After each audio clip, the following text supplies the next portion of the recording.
DSP magistrate ধনী মানুহৰ লৰা হৈছিলে মন্ত্ৰী এমএলএৰ খুলখালিয়াকে মেজিষ্ট্ৰেট হৈছিলে ডাঙৰ ডাঙৰ অফিচাৰৰ লৰা ছোৱালীয়ে মেজিষ্ট্ৰেট হৈছিলে ডিএসপি হৈছিলে এতিয়া মামাৰ চৰকাৰৰ দিনত আমাৰ গাঁৱৰ তৰকাৰী বেপাৰী লৰা ছোৱালীয়ে এছিএছ হয় মেজিষ্ট্ৰেট হয় ডিএসপি হয় সবজি বেপাৰী লৰা ছোৱালী ঠেলা চালক ৰিক্সা চালকৰ লৰা শিক্ষক শিক্ষয়িত্ৰী হয় সৰকাৰী চাকৰি পায় সোশ্যাল মিডিয়া টেলিভিছনত বাতৰি কাকতত ইচ্ছা নাথাকিলেও আমাৰ মানুহে দেখুৱাবলৈ বাধ্য হয় যে দুখীয়া ঘৰৰ লৰা ছোৱালীয়ে এটকা নিদিয়াকৈও সৰকাৰী চাকৰি পাইছে আদি লিখিবলৈ বাধ্য হয় যে নিযুত মইনা আঁচনিৰ পৰা অমুক পোৱা নাই অমুকে পাইছে তাৰ মানে স্বীকাৰ কৰে যে এতিয়া অসমত আন্দোলনৰ বতাহ নাই এতিয়া অসমত নিযুত মইনাৰ বতাহ চলিছে আদি স্বীকাৰ কৰে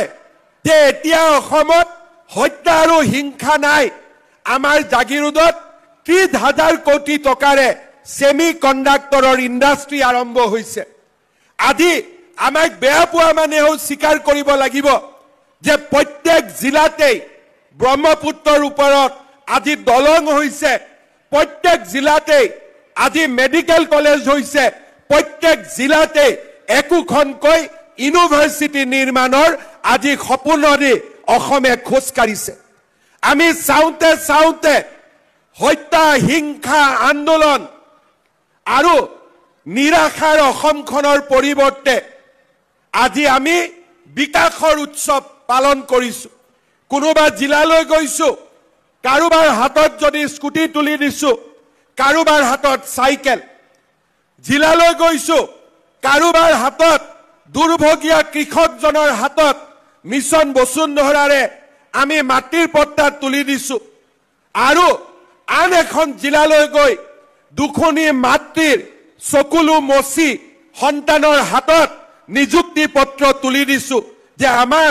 এখন উজ্জ্বল ভৱিষ্যতৰ বাবে আজি আমি সকলোৱে লগ হৈ কাম কৰিছো আমাৰ অসমৰ জাতীয় জীৱনলৈ এনে সুন্দৰ দিন বিগত সময়ছোৱাত আমাৰ জীৱন আৰু যৌৱন কালত অহা নাছিল আমাৰ জীৱন আৰু আমাৰ যৌৱন গঢ় লৈছিল বোমা বিস্ফোৰণৰ মাজত হত্যা হিংসাৰ মাজত আন্দোলনৰ মাজত কিন্তু আজি অসমৰ নতুন প্ৰজন্মৰ জীৱন গঢ় লৈছে বিকশিত অসমৰ সপোন বাস্তৱত ৰূপায়ণ কৰি কাৰোবাৰ হাতত চাইকেল কাৰোবাৰ হাতত কম্পিউটাৰ কাৰোবাৰ হাতত স্কুটি কোনোবাই মহিলা আত্মসহায়ক গোটৰ জৰিয়তে কোনোবাই মুখ্যমন্ত্ৰীৰ উদ্যমিতা আঁচনিৰ জৰিয়তে কোনোবাই মুখ্যমন্ত্ৰীৰ আত্মনিৰ্ভৰ অসম আঁচনিৰ জৰিয়তে আৰু নতুবা কোনোবাই সৰকাৰী চাকৰিত মেধাৰ নিযুক্তিৰ মাজেৰে এখন উজ্জ্বল অসম নিৰ্মাণৰ বাবে আজি আগবাঢ়িছে বাণীকান্ত কাকতি আনন্দৰাম বৰুৱাৰ দৰে পুৰুধা ব্যক্তিসকলে আমাৰ অসমখনক লৈ যি সপোন দেখিছিল লোকপ্ৰিয় গোপীনাথ বৰদলৈৰ দৰে নেতাসকলে যি নতুন অসমৰ বুনিয়াদ ৰচনা কৰিব বিচাৰিছিল আজি আমি তাক বাস্তৱৰ ফালে আজি আমি লৈ গৈ আছো যেতিয়া আমি একোখন জিলাৰ সদৰলৈ আহো সেই জিলাত নতুনকৈ নিৰ্মাণ হোৱা stadium swimming pool auditorium district library নতুন নতুন দলং আমাক এখন প্ৰগতিশীল আধুনিক অসমৰ স্বপ্ন বাস্তৱত ৰূপায়িত হোৱাৰ প্ৰতিশ্ৰুতি আমাৰ সন্মুখলৈ লৈ আহে যেতিয়া অসমৰ দৰে ৰাজ্য চৰকাৰে আমাৰ এনআৰএলৰ দৰে নুমলীগড় শোধানাগাৰৰ দৰে গেছ কেকাৰৰ দৰে সেমি কণ্ডাক্টৰৰ দৰে বৃহৎ বৃহৎ উদ্যোগত অংশীদাৰিত্ব বিনিয়োগৰ কথা চিন্তা কৰে আমি আমাৰ অসমখনক এখন আত্মনিৰ্ভৰ অসম হোৱাৰ সপোন বাস্তৱত ৰূপায়িত হোৱাও আমি নিজ চকুৰে প্ৰত্যক্ষ কৰোঁ মই বিশ্বাস কৰোঁ আমাৰ সমাজখনত আমাৰ যুৱক সমাজৰ বাবে আমি এখন নতুন অসম নিৰ্মাণৰ বাবে যি আমি কৰ্ম যজ্ঞ হাতত লৈছিলো তাৰ ফলাফল আজি 3.5 বছৰ পিছত আমাৰ সন্মুখত বিদ্যমান হৈছে অসমৰ আজি সুকে কোনে মানুহে নতুন আৰু এই বছৰত আমি প্ৰায় 1.5 লাখ ল'ৰা ছোৱালীক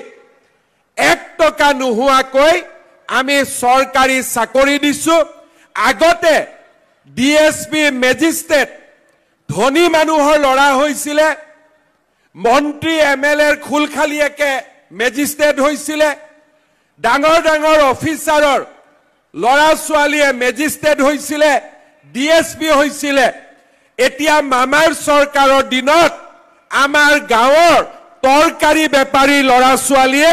এছিএছ হয় মেজিষ্ট্ৰেট হয় ডিএছপি হয় সবজি বেপাৰী ল'ৰা ছোৱালী ঠেলা চালক ৰিক্সা চালকৰ ল'ৰা শিক্ষক শিক্ষয়িত্ৰী হয় চৰকাৰী চাকৰি পায় আজি আমাৰ সন্মুখত এটা উজ্জ্বল ভৱিষ্যতে আমাৰ বাবে অপেক্ষা কৰি আছে আমি যিখন অসমত জন্ম লৈছিলো আমাৰ অসমখন বেলেগ আছিল যোৱাকালি মই মোৰ এটা ভাষণত কৈছিলো যে আমি যিখন অসমত জন্ম লৈছিলো সেই অসমখন প্ৰতিদিনৰ অসম আছিল যত প্ৰতিটো দিনাই প্ৰথম পৃষ্ঠাত আন্দোলনৰ খবৰ আহে গুলিকাণ্ডৰ খবৰ আহে আলফাৰ বাতৰি আহে আৰু পেপাৰৰ প্ৰতি পৃষ্ঠাত এপিএসসিত চাকৰি দিয়াৰ বাবে কিমান কোটি টকা ঘোষ দিব লাগিছিল তাৰ বাতৰি আহিছিল আজি আমি নতুন অসমৰ নিৰ্মাণ কৰিছো এতিয়া অসমৰ প্ৰতিদিনে সোশ্যাল মিডিয়া টেলিভিছনত বাতৰি কাকতত ইচ্ছা নাথাকিলেও আমাৰ মানুহে দেখুৱাবলৈ বাধ্য হয় যে দুখীয়া ঘৰৰ ল'ৰা ছোৱালীয়ে এটকা নিদিয়াকৈও চৰকাৰী চাকৰি পাইছে আজি লিখিবলৈ বাধ্য হয় যে নিযুত মইনা আঁচনিৰ পৰা অমুক পোৱা নাই অমুকে পাইছে তাৰ মানে স্বীকাৰ কৰে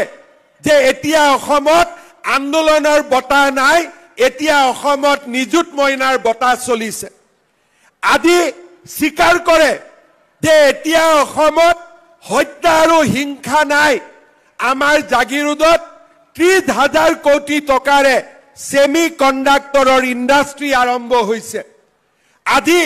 আমাক বেয়া পোৱা মানেও স্বীকাৰ কৰিব লাগিব যে প্ৰত্যেক জিলাতে ব্ৰহ্মপুত্ৰৰ ওপৰত আজি দলং হৈছে প্ৰত্যেক জিলাতে আজি মেডিকেল কলেজ হৈছে প্ৰত্যেক জিলাতে একোখনকৈ ইউনিভাৰ্সিটি নিৰ্মাণৰ আজি সপোনৰে অসমে খোজ কাঢ়িছে বিকাশৰ উৎসৱ পালন কৰিছো কোনোবা জিলালৈ গৈছো কাৰোবাৰ হাতত যদি স্কুটি তুলি দিছো কাৰোবাৰ হাতত সাইকেল জিলালৈ গৈছো কাৰোবাৰ হাতত দুৰ্ভগীয়া কৃষকজনৰ হাতত মিছন বসুন্ধৰাৰে আমি মাটিৰ পট্টা তুলি দিছো আৰু আন এখন জিলালৈ গৈ দুখনি মাতৃৰ চকুলো মচি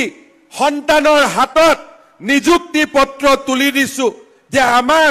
এখন উজ্জ্বল ভৱিষ্যতৰ বাবে আজি আমি সকলোৱে লগ হৈ কাম কৰিছো আমাৰ অসমৰ জাতীয় জীৱনলৈ এনে সুন্দৰ দিন বিগত সময়ছোৱাত আমাৰ জীৱন আৰু যৌৱন কালত অহা নাছিল আমাৰ জীৱন আৰু আমাৰ যৌৱন গঢ় লৈছিল বোমা বিস্ফোৰণৰ মাজত হত্যা হিংসাৰ মাজত